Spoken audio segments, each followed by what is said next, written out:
जोर से गूंजती है, वोट दो और पाओ मुफ्त का बिजली, पानी, साइकिल, लैपटॉप या कैश ट्रांसफर। लेकिन सवाल ये है, क्या ये सच में पब्लिक की मदद है? Welcome back to our series, is India still a democracy? पिछले पार्ट में हमने जाना कि किस तरीके से हमारे रिलीजन का हमारे अगेंस्ट मिस यूज करके हमसे वोट्स लिए जा रहे हैं। आज हम आते हैं हमारे दूसरे पॉइंट पे, फ्रीबीज मैनिपुलेशन पर। फ्रीबीज एक ऐसा शब्द है जो आज इंडिया पॉलिटिक्स का सबसे बड़ा वेपन बन चुका है। तो इसे वेलफेयर कहते हैं, कुछ रेवड़ी कल्चर बोलते हैं और कुछ इसे सीधा वोट खरीदने का तरीका मानते हैं। पर एक सवाल, क्या फ्रीबीज डेमोक्रेसी का हिस्सा है या डेमोक्रेसी के दुश्मन? अगर कोई गवर्नमेंट गरीब को फ्री राशन देती है, क्या वो उनका हक है या वोट का दाम? और अगर कोई पार्टी इलेक्शन से पहले अनाउंस करती है कि बिजली फ्री, पानी फ्री, साइकिल फ्री, तो क्या ये देश के बजट के साथ खिलवाड़ है?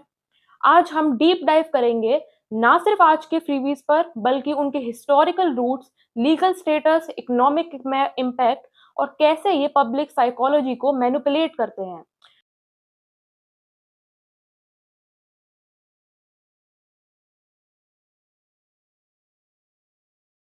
फ्रीबीज वर्सेस वेलफेयर, आइए फर्क समझते हैं। वेलफेयर का मतलब है गवर्नमेंट के बेसिक ड्यूटीज जैसे स्कूल्स, हॉस्पिटल, रोड, सिक्योरिटी और जो हर सिटीजन का राइट है। फ्रीबी का मतलब है वोट अट्रैक्ट करने के लिए शॉर्ट टर्म गिफ्ट देना जो लॉन्ग टर्म में इकोनॉमी को नुकसान पहुंचाते हैं। स्कूल में फ्री मिड डे मील जो कि एक वेलफेयर है, जो कि न्यूट्रिशन के लिए है स्टूडेंट्स की, जो कि एक लॉन्ग टर्म बेनिफिट है। इलेक्शन के महीने में फ्री स्कूटर स्कीम फ्री भी है, जो कि सिर्फ वोट के लिए मांगा जा रहा है। 1950 से 1970 तक सब्सिडी सर्वाइवल के लिए राशन, बेसिक और फूड ग्रेन्स दिए जाते थे। 1980s में पॉलिटिकल कंपटीशन और ज्यादा बढ़ गया। एग्जाम्पल, आंध्र प्रदेश में एनटी रामा राव का 2 रुपए पर किलो वाला राइस। 2000 आते आते मीडिया कवरेज में स्कीम को ग्लैमराइज किया गया। फ्री टीवी, फ्री लैपटॉप और 2014 के बाद एग्रेसिव ब्रांडिंग और सोशल मीडिया मार्केटिंग, जिसमें पार्टी का सिंबल और पार्टी का नाम और लीडर का नाम स्कीम के साथ चिपकाकर दिया गया। फ्रीबीज एक साइकोलॉजिकल चेन क्रिएट करते हैं। पब्लिक फ्री बेनिफिट को गिफ्ट समझती है। गिफ्ट का मतलब ग्रेटिट्यूड, ग्रेटिट्यूड का मतलब वोट लॉयल्टी। पॉलिटिशियंस के लिए ये एक low cost high return investment है, क्योंकि स्कीम अनाउंस करने का रियल इम्पैक्ट डेवलपमेंट से ज्यादा होता है। प्रॉब्लम तब शुरू होती है जब सिटीजन वेलफेयर को अपने राइट के बजाय लीडर का पर्सनल फेवर समझने लगते हैं। इससे एक डिपेंडेंसी कल्चर बन जाता है जिसमें पब्लिक का फोकस फ्री चीजों पे होता है, ना कि जॉब्स, एजुकेशन, हेल्थ केयर पर। ये तो सिर्फ शुरुआत है। अगले चैप्टर में हम देखेंगे कैसे इंडिपेंडेंस के बाद से लेके आज तक फ्रीबीज का गेम स्लो पॉइजन की तरह बढ़ता गया। आजादी के तुरंत बाद भारत की इकोनॉमी बहुत फ्रेजाइल थी। पार्टीशन के बाद फूड शॉर्टेज, रिफ्यूजीज के रिहेबिलिटेशन और इंडस्ट्री की कमी ने गवर्नमेंट को राशनिंग सिस्टम लगाने पे मजबूर किया। 1947 में पब्लिक डिस्ट्रीब्यूशन सिस्टम शुरू हुआ। इसका मकसद था सस्ती दाल, चावल, गेहूं प्रोवाइड करना। ये वेलफेयर था क्योंकि सर्वाइवल जरूरी था, वोट के लिए ल्योर नहीं था ये। पर एक सब्टल चीज हुई, लोग गवर्नमेंट को प्रोवाइडर समझने लगे। पॉलिटिकल माइंड ने इस पैटर्न को नोटिस किया। और फिर आते हैं इंदिरा गांधी एरा में। गरीबी हटाओ स्लोगन ने वेलफेयर को पॉलिटिकल मार्केटिंग में कन्वर्ट कर दिया। 1971 इलेक्शन में direct promises, cheap food, housing scheme ने एक मेन मोटिव बनाया वोट मांगने का। इमरजेंसी के बाद अपोजिशन स्टेट्स ने अपने अपने फ्रीबीज अनाउंस किए। एग्जाम्पल, तमिलनाडु में एमजी रामाचंद्रन ने स्कूल स्टूडेंट्स को फ्री मिड डे मील शुरू किया। इनिशियली वेलफेयर, लेकिन बाद में पॉलिटिकल वोट बैंक बन गया। फ्री साड़ी, गोल्ड थाली शादियों में और इलेक्शन के महीने में special one time gift scheme शुरू हुई। ये वो टाइम था जब फ्रीबीज का मतलब स्टेट लेवल पॉलिटिकल सर्वाइवल बन गया।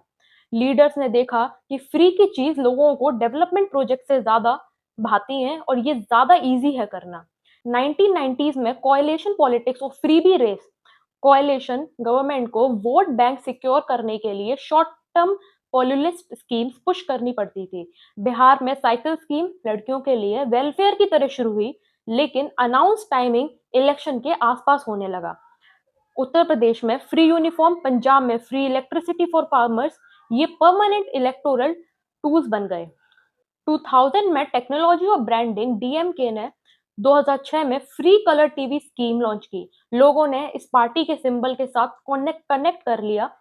पंजाब ने फ्री लैपटॉप, वाई-फाई प्रॉमिस शुरू करे और मीडिया ने इन स्कीम्स को प्राइम टाइम में दिखाया जिससे लगता था हर लीडर सेंटा क्लॉज है। 2014 के बाद नेशनल लेवल फ्रीबीज पॉलिटिक्स का तेज तीर हुआ। सेंट्रल सेंट्रल स्कीम्स का ब्रांडिंग इतना पावरफुल हुआ कि पब्लिक ने गवर्नमेंट को एक गिवर के रूप में देखना शुरू कर दिया।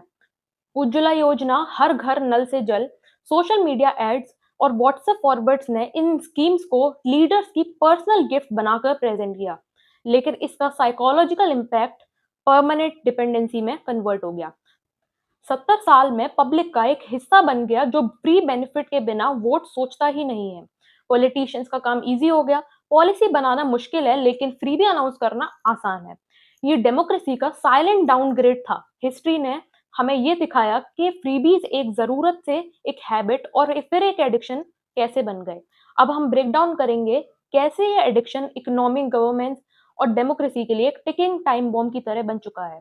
एक मैजिक गिफ्ट नहीं होता है, इसका पैसा गवर्नमेंट के खुद की पॉकेट से नहीं आता, पैसा टैक्स पेयर्स लोन और कभी कभी पब्लिक सेक्टर प्रॉफिट से लिया जाता है। हर फ्री आइटम के पीछे एक हिडन कॉस्ट होता है, या तो डेवलपमेंट के प्रोजेक्ट्स कट होने लगते हैं या डेप्ट बढ़ने लगता है। इसका एक सिंपल सा एग्जांपल, अगर एक स्टेट 1 करोड़ लोगों को फ्री लैपटॉप दे जिसका हर लैपटॉप 25,000 का है, तो टोटल होगा 25,000 इंटू 1 करोड़, जिसका टोटल आएगा 25,000 करोड़। ये पैसा आखिर कहाँ से आएगा? रोड्स, हॉस्पिटल और टीचर हायरिंग का बजट कट करके आएगा।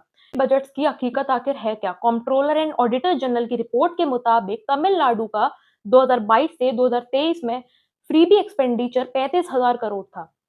पंजाब में फ्री पावर सब्सिडी फार्मर्स के लिए 20,000 करोड़ क्रॉस कर गया। उत्तर प्रदेश में फ्री राशन स्कीम्स के लिए 17,000 करोड़ एनुअल बर्डन। ये अमाउंट स्टेट जीडीपी का 8 से 15% खा जाता है। जब फ्रीबीज लोन बन जाता है, अक्सर फ्रीबीज का पैसा बोरो करके दिया जाता है। पंजाब का डेप्ट टू जीएसडीपी रेशियो 2023 में 48% था, मतलब जितना स्टेट कमा रहा है उसका आधा पैसा तो सिर्फ डेप्ट को भरने में जा रहा है।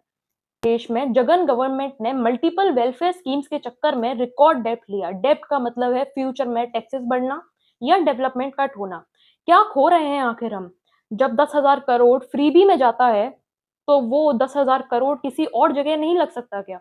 एक मॉडर्न हॉस्पिटल बनाने की एवरेज कॉस्ट 500 करोड़, मतलब 10,000 करोड़ में 20 हॉस्पिटल जो कि मॉडर्न होंगे वो बन सकते हैं। एजुकेशन में देखी जाए तो 50,000 टीचर्स की सैलरी 5 साल तक चल सकती है इतने पैसे में। एक 500 किलोमीटर का एक्सप्रेस वे बन सकता है इस पैसे में। इन्फ्लेशन पे इसका क्या इफेक्ट है? फ्रीबीज कभी कभी इन्फ्लेशन को डायरेक्टली बढ़ाते हैं। एग्जाम्पल, अगर गवर्नमेंट फ्री राइस दे, डिमांड सप्लाई का इक्वेशन डिस्टर्ब होता है, मंडी में प्राइसेस गिरते हैं, फार्मर्स को लॉस में जाते हैं और गवर्नमेंट को उनका लॉस कवर करना पड़ता है डबल कॉस्ट में। एक डेंजरस पैटर्न, इलेक्शन से पहले साल में फ्रीबी स्पेंडिंग 40 से 50% बढ़ जाती है। इलेक्शन के बाद उसको कवर करने के लिए टैक्सेस और ज्यादा बढ़ जाते हैं जो आम आदमी के पॉकेट से ही निकलते हैं। Delhi free power scheme 200 unit तक फ्री इलेक्ट्रिसिटी ने मिडिल क्लास को भी सब्सिडी की आदत दे दी। Annual cost 3,000 crore. पानी का फ्री सप्लाई कॉस्ट 8,000 करोड़। ये पैसा इंफ्रास्ट्रक्चर अपग्रेड करने में लगता तो दिल्ली का वाटर लीकेज प्रॉब्लम 40% लॉस जो होता है वो सॉल्व हो सकता था। जानते हैं national versus state impact. National freebies जैसे पीएम किसान फ्री राशन 80 करोड़ लोगों के लिए, उसका कॉस्ट 2022 से 2023 में 2.5 लाख करोड़ था। फिस्कल डेफिसिट टारगेट को मेंटेन करना मुश्किल हो जाता है जो फॉरेन इन्वेस्टर्स के ट्रस्ट को हिट करता है। और इन सब के पीछे एक हिडन पॉलिटिकल बेनिफिट भी है जो कि है इकोनॉमी के पर्सपेक्टिव से देखें अगर तो फ्री भी एक शॉर्ट टाइम शुगर रश है। पब्लिक हैप्पी होती है, वोट मिलता है। डेब्ट और इन्फ्लेशन इम्पैक्ट 2-3 साल के बाद दिखता है और जब तक अगला इलेक्शन आ चुका होता है। हमने देखा कि फ्रीबीज का इकोनॉमिक कॉस्ट एक साइलेंट किलर है, पर इसके साथ एक और खतरनाक चीज है, वो है पब्लिक का माइंडसेट चेंज। आप समझेंगे कैसे फ्रीबीज ने हमारे वोट को एक कॉमोडिटी बना दिया। हम डीप डाइव करेंगे कि कैसे फ्रीबीज सिर्फ पैसा या चीज का डिस्ट्रीब्यूशन नहीं बल्कि एक साइकोलॉजिकल कंट्रोल मैकेनिज्म बन चुका है। डेमोक्रेसी का एक बेसिक आइडिया होता है कि लोग अपनी वैल्यू समझें, पॉलिसीज के बेसिस पे वोट करें, पर फ्रीबीज ने इस आइडिया को बदल दिया है। वोट अब एक ट्रांजैक्शन बन गया है। तू मुझे फ्रिज दे, मैं तुझे वोट दूंगा। फॉर एग्जाम्पल 2019 तमिलनाडु के इलेक्शन में एक कैंडिडेट के सपोर्टर्स ओपनली कह रहे थे इस बार राइस फ्री मिला, वोट भी फ्री देना है। ये मेंटालिटी डेंजरस इसलिए है क्योंकि लीडर्स की अकाउंटेबिलिटी पॉलिसी पर नहीं, गिफ्ट पर होती है। Psychology principle, immediate reward is more important than long term benefit. अगर एक पार्टी बोले कि हम 5 साल में आपको बेटर हॉस्पिटल्स देंगे और दूसरे बोले कल से आपको फ्री गैस सिलेंडर मिलेगा, पब्लिक का लार्ज सेगमेंट तुरंत वाले को चूज करता है। ये पैटर्न का मतलब है कि लॉन्ग टर्म रिफॉर्म्स को पब्लिक कभी प्रायोरिटी नहीं देती। ये एक साइलेंट स्ट्रैटेजी होती है लोगों को सेल्फ रिलिएंट बनाने की बजाय उनको डिपेंडेंट बनाने की। जब एक स्टेट गवर्नमेंट सालों तक फ्री राशन देता है, तो लोग जॉब मार्केट में एक्टिविटी वर्क नहीं करते हैं क्योंकि उनकी नीड्स ऑलरेडी कवर हो रही हैं। ये डिपेंडेंसी लूप क्रिएट करता है जहां एक बार सब्सिडी हटाने पर मैसिव बैकलैश आता है। फ्रीबीज के साथ एक इमोशनल कनेक्शन बन जाता है। ये गैस सिलेंडर मोदी जी का तोहफा है, ये लैपटॉप अम्मा का गिफ्ट है। ब्रांडिंग ऐसी होती है कि बेनिफिशियरी डायरेक्टली उस लीडर को अपना बेनिफैक्टर समझता है, ना कि टैक्स फंडेड स्कीम को अपना हक। डिजिटल डेटाबेस का मिसयूज कैसे हो रहा है गवर्नमेंट के द्वारा? गवर्नमेंट फ्रीबी बेनिफिशियरीज का एक वोटर लिस्ट मैपिंग बनाता है। टारगेट कैंपेन चला के इन लोगों को इलेक्शन के टाइम रिमाइंड किया जाता है, याद है तुम्हें आपको क्या दिया गया था? ये targeted recall effect voting behaviour को हेवीली स्वे कर देता है। फ्रीबीज को सेलेक्टिव टारगेटिंग के लिए यूज किया जाता है। अगर आप एक कास्ट कम्युनिटी को स्पेशल सब्सिडी मिले, दूसरी को नहीं, तो रिसेंटमेंट क्रिएट होता है। ये रिसेंटमेंट एक पॉलिटिकल एडवांटेज बन जाता है क्योंकि डिवाइडेड सोसाइटी को कंट्रोल करना इजी होता है। इलेक्शन से पहले फ्रीबी स्कीम की हाई विजिबिलिटी मार्केटिंग होती है। स्कीम लॉन्च के लिए मैसिव रैलीज, लीडर की तस्वीर हर बॉक्स, हर बैग और हर राशन कार्ड पर। ये एक साइकोलॉजिकल रिमाइंडर है कि तुम्हारा वेलफेयर हमारे हाथ में है। फ्रीबीज का इफेक्ट एक जनरेशन के बाद ज्यादा विजिबल होता है। जो बच्चे ऐसे एनवायरनमेंट में ग्रो होते हैं जहां सरकार हर चीज फ्री में दे देती है, वो एंटरप्रेन्योरशिप का रिस्क नहीं लेते हैं। प्रोडक्टिविटी और इनोवेशन दोनों गिरते हैं। जब लोग फ्रीबी की आदत में आ जाते हैं तो पॉलिटिकल कैंपेन में लॉस एवर्जन का यूज होता है। अगर दूसरी पार्टी आई तो ये फ्री जो बिजली है वो चली जाएगी। लॉस का फियर वोट स्वे करने का सबसे इफेक्टिव साइकोलॉजिकल टूल है। हमारी इकोनॉमी का पैसा नहीं खा रहे हैं, ये हमारे दिमाग का कंट्रोल भी ले रहे हैं। ये एक साइलेंट ट्रांसफॉर्मेशन है, वोटर से सिटीजन बनने का सफर रिवर्स हो रहा है। और जब एक वोटर की आवाज फ्रीबीज के दम पे बिक जाती है तो हमारी डेमोक्रेसी खतरे में आ जाती है। अब हम समझेंगे कैसे फ्रीबीज के साथ मीडिया और लॉ का मिसयूज होके डिसेंट को दबाया जाता है। फ्रीबीज का एक छुपा हुआ काम है। जब इकोनॉमी में क्राइसिस हो, करप्शन एक्सपोज हो या पॉलिसी फेलियर हो, तब एक high visibility freebie scheme announce कर दो। मीडिया का फोकस स्कैंडल से हटकर स्कीम के प्रेस करने पर चला जाएगा। पब्लिक का टेंशन नेचुरली तुरंत मिलने वाले फायदे पर शिफ्ट हो जाता है। फॉर एग्जाम्पल 2016 में एक स्टेट में पावर क्राइसिस के बावजूद सीएम ने फ्री टैबलेट स्कीम लॉन्च की। न्यूज कवरेज का 70% उसी पे चला गया, वाइल एनर्जी सेक्टर कोलैप्स की बात हल्की पड़ गई। मीडिया का फ्रीबीज के साथ इंटीग्रेट करने का सिंपल मॉडल होता है। सरकारी एड्स सरकारी एड्स का बजट करोड़ों में होता है। जो मीडिया ज्यादा क्रिटिसाइज करे उसको एड कम मिलते हैं। फ्रीबी डिस्ट्रीब्यूशन की फील गुड स्टोरीज बनाई जाती हैं जहां बेनिफिशियरी लीडर को थैंक्स करा जाता है। और जो बचे कुचे लोग फ्रीबी पॉलिसीज को क्रिटिसाइज करते हैं उनको गरीब विरोधी का लेबल लगाना। अगर कोई इकोनॉमिस्ट बोले कि सब्सिडी सस्टेनेबल नहीं है तो हेडलाइन बनेगी opposition leader wants to snatch free ration from poor families.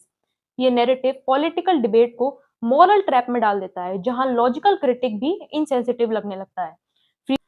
जो जर्नलिस्ट या एक्टिविस्ट स्कीम को प्रेस करे उनको अवार्ड शोज में ऑनर किया जाता है। गवर्नमेंट प्रोजेक्ट्स के इनवाइट्स मिलते हैं। जो अपोज करे उनके against legal notices, media blackout या ऑनलाइन ट्रोलिंग कैंपेन्स।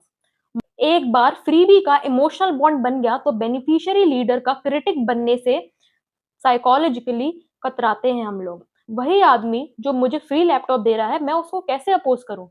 ये लॉयल्टी का इल्यूजन बनाता है जिसमें बेनिफिशियरी अपने अधिकार के लिए नहीं, फ्रीबी के लिए ग्रेटफुल फील करता है। फ्रीबीज के साथ मीडिया कंट्रोल और लीगल साइलेंसिंग का क्या इफेक्ट है? पब्लिक का वोटिंग डिसीजन पॉलिसीज के बजाय पर्सनैलिटी पर्क्स पर शिफ्ट हो जाता है। ऑपोजिशन का रोल वीकन हो जाता है क्योंकि क्रिटिसिज्म काफी रिस्की बन सकता है। डेमोक्रेसी एक फंक्शनल इलेक्शन मशीन बन जाती है जिसमें असली डिबेट की जगह स्क्रिप्टेड नैरेटिव चल रहे होते हैं। फ्रीबीज पॉलिसीज का असली इम्पैक्ट सिर्फ ट्रेजरी पे नहीं बल्कि आवाज पर है। ओपिनियन का स्पेस छोटा होता जा रहा है और जब आवाज दब जाती है तब गवर्नेंस एक तरफा हो जाती है। कॉन्स्टिट्यूशन ने कभी भी फ्रीबीज वर्ड यूज नहीं किया, लेकिन दो जगह इनडायरेक्टली इसे लिंक किया जा सकता है। आर्टिकल 38 स्टेट को social, economic, political justice promote करना होगा। आर्टिकल 39 सबको लाइवलीहुड, हेल्थ, एजुकेशन के इक्वल अपॉर्चुनिटी देने होंगे। ये क्लॉजेस वेलफेयर को एनकरेज करते हैं, जो फ्रीबीज का लीगल जस्टिफिकेशन बन जाता है। लेकिन दिक्कत ये है कि डीपीएसपी नॉन जस्टिसेबल है, यानी अगर कोई स्टेट गवर्नमेंट वेलफेयर के नाम पे एक्सट्रीम फ्रीबीज दे तो कोर्ट डायरेक्ट एक्शन नहीं ले सकता जब तक कोई और लॉ वायलेट नहीं होता। आरपीए हमारे इलेक्शन का मेन लॉ है। सेक्शन 123 में करप्ट प्रैक्टिसेस डिफाइन किया गया है, जिसमें वोट के बदले पैसे, गिफ्ट या बेनिफिट देना मना है। लेकिन यहाँ एक लूपहोल है। इलेक्शन प्रोमिसेस, अगर कोई पार्टी इलेक्शन से पहले अपने मैनिफेस्टो में अनाउंस करे कि हम जीत गए तो फ्री बिजली देंगे, तो वो टेक्निकली आरपीए के अंडर करप्ट प्रैक्टिसेस नहीं माना जाता है, क्योंकि ये प्रोमिसेस हैं। तो ये प्रॉमिस है, तुरंत का ब्राइब नहीं। इसी लूपहोल का फायदा उठाकर पार्टीज अनलिमिटेड फ्रीबीज अनाउंस कर देते हैं। ईसीआई के पास पावर है मॉडल कोड ऑफ कंडक्ट के थ्रू इलेक्शन पीरियड में कुछ चीजों को कंट्रोल करने का। 2013 में सुप्रीम कोर्ट ने ईसीआई को ऑर्डर दिया था कि पार्टी मैनिफेस्टो एमसीसी का हिस्सा बनाया जाए, फ्रीबीज के प्रोमिसेस का रेगुलेशन हो। लेकिन ईसीआई के पास डायरेक्ट बैन लगाने की अथॉरिटी नहीं है। वो बस एडवाइस कर सकता है, कि गाइडलाइंस दे सकता है, पर अगर पार्टी इग्नोर करे तो पनिशमेंट का क्लियर प्रोविजन कुछ नहीं है। को और डीप में समझने के लिए हम कुछ इंटरनेशनल एग्जाम्पल्स भी ले सकते हैं कि फ्रीबीज कितने नुकसानदायक हो सकते हैं। श्रीलंका क्राइसिस 2022, पॉलिटिकल पार्टीज ने इलेक्शन जीतने के लिए हैवी सब्सिडीज, फ्रीबीज दिए, टैक्स कट किए और कंट्री बैंकरप्सी में चली गई। ग्रीस डेब्ट क्राइसिस, फ्री बेनिफिट्स के नाम पे डेब्ट बढ़ता गया जब तक आईएमएफ बेल आउट लेना पड़ा। सिंगापुर मॉडल, वेलफेयर टारगेटेड होता है बस उन्हीं को बेनिफिट जो जेन्युइनली नीड में है और काफी स्ट्रिक्ट एलिजिबिलिटी क्राइटेरिया। आइए कुछ केस स्टडी समझते हैं। फार्मर प्रोटेस्ट 2020 से 2021, media narrative control, opposition and youth support को मिनिमाइज किया गया, फ्री बीज, सब्सिडी, कैश ट्रांसफर हाईलाइट करके पब्लिक अटेंशन डिस्ट्रैक्ट किया गया। कोविड रिलीफ स्कीम्स 2020 से 2022, PM cares fund, free ration, cash transfer campaigns में पॉलिटिकल ब्रांडिंग। क्रिटिक्स को लेबल किया गया एंटी नेशनल अगर वो गवर्नेंस फेलियर हाईलाइट करते हैं। इंटरनेशनल कंपैरिजन अगर हम करें तो लैटिन अमेरिका के वेनेजुएला और ब्राजील में शॉर्ट टर्म वेलफेयर और media manipulation is equal to long time voter dependency और वीक डेमोक्रेसी। इंडिया में पैटर्न सिमिलर हो रहा है। फ्रीबीज की बातें शायद कुछ लोगों के लिए सिर्फ एक छोटा सा पॉलिटिकल ट्रिक लगता हो, लेकिन असल में ये एक साइकोलॉजिकल टूल है जो वोटर्स के दिमाग पर एक निशान छोड़ता है। एक बार जब आदत लग जाती है कि हमारा हक सिर्फ फ्री चीजें लेने का है, तो सवाल पूछने का जज्बा मर जाता है। और यही सबसे बड़ा खतरा है, क्योंकि जब आवाम सिर्फ लेने वाली बातों पर ध्यान देती है, देने वालों का हिसाब नहीं मांगती है। फ्रीबीज के साथ साथ एक और साइलेंट गेम चल रहा है। आपका बोलने का अधिकार, आपके सवाल करने का हक धीरे धीरे छीन लिया जा रहा है। आज जब आप सरकार से सवाल पूछते हो तो आपको एंटी नेशनल का लेबल दे दिया जाता है। जब मीडिया सच बोलता है तो उनका माइक बंद कर दिया जाता है, और जब स्टूडेंट्स प्रोटेस्ट करते हैं तो उनके ऊपर केसेस लग जाते हैं। ये सब एक डिजाइन सिस्टम का हिस्सा है। पहले फ्रीबीज से आदत लगाओ, फिर आवाज कम करो और फिर पूरा नैरेटिव अपने कंट्रोल में ले लो। अगली वीडियो इसी चीज पर फोकस्ड होगी कि किस तरीके से भारत अपना right to speak slow poison की तरह खो रहा है, क्योंकि ये डेमोक्रेसी के लिए सबसे बड़ा खतरा है। धन्यवाद।